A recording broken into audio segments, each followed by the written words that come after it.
बिस्मिल्लाहिर्रहमानिर्रहीम अस्सलाम वालेकुम दोस्तों। अज एक साढ़े एक दोस्त है, उन्होंने कोले ज़ुहैब भाई ने तो उन्होंने पढ़ भी रहे हैं और नाल नाल कोई गाइयां वगैरह रखी ने, तो उन्होंने अज गलबात करते हैं। अस्सलाम वालेकुम ज़ुहैब भाई। वालेकुम अस्सलाम भाई। छोड़ दिओ। अच्छा भैन की हाल चाल ने? ठीक जनाब। अच्छा ये तुसी स्टडी के नाल नाल चला रहे हो, यानी कि पढ़ाई के नाल नाल तुसी ये भी काम कर रहे हो पार्ट टाइम? हाँ जी। दुध वालियां गाइयां रखी हुई ने सारियां? हाँ जी, दुध वाली ने।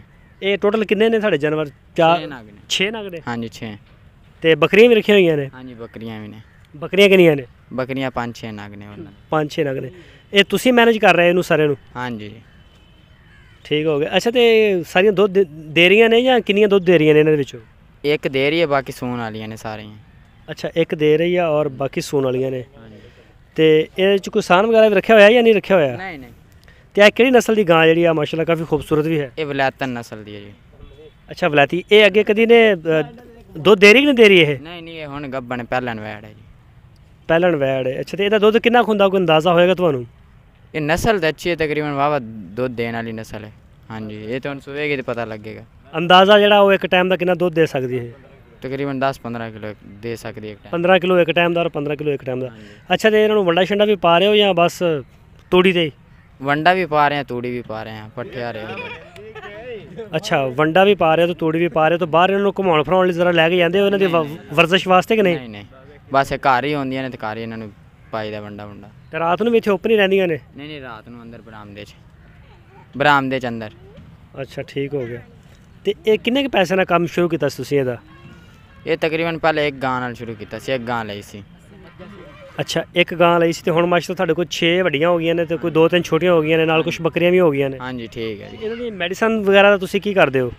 मैडिसन जी लैने आ इत्थों डॉक्टर कोल बुला के। सरकारी नहीं लैंदे? नहीं जी, सरकारी कोई आंदा नहीं, पैसा नाल ही लैने आ जी।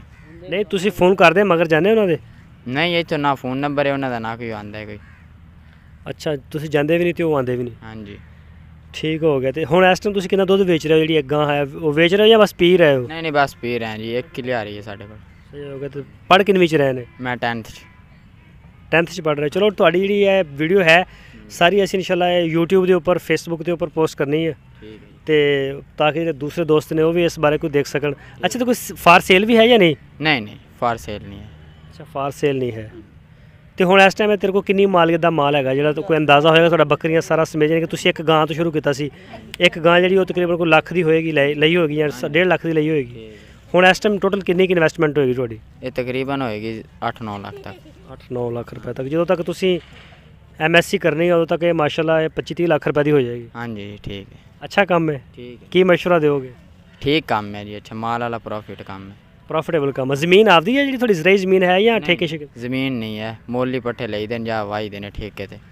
अच्छा ठेके वगैरह। तो इन्नियां गाइयां वास्ते किन्नी ज़मीन तुसीं लई हुई ठेके ते? 1 किला ठेके ते लिया जी। अच्छा 1 किला ठेके ते लिया के ते तुसीं जानवर सारे पा रहे हो, पट्ठे वगैरह बीज रहे हो? किन्ना खर्चा आ जांदा सालाना जिहड़ा इन्हां दे पट्ठे वगैरह ते तूड़ी वगैरह ते कोई है इस चीज़ दा तुहाडे कोल कोई फिगर? सालाना तकरीबन 20 तो 30 हज़ार आ जांदा खर्चा सारे जानवरां ते? हाँ जी सारे। नहीं 20 ठेका किन्ना चल रहा है खेत दा? ठेका चल रहा है साल का 30,000 रुपया। 30,000 ये आ गया, 30,000 ऊपर खर्चा आ गया? हाँ जी, बाकी वंडे वुंडे दा ही पा के कि टोटल मिला मलू के लाख रुपए के करीब तुसीं खर्चा कर दिंदे? हाँ जी ठीक है। चलो ठीक है सर, बड़ी मेहरबानी, शुक्रिया। ओके अल्लाह हाफिज़।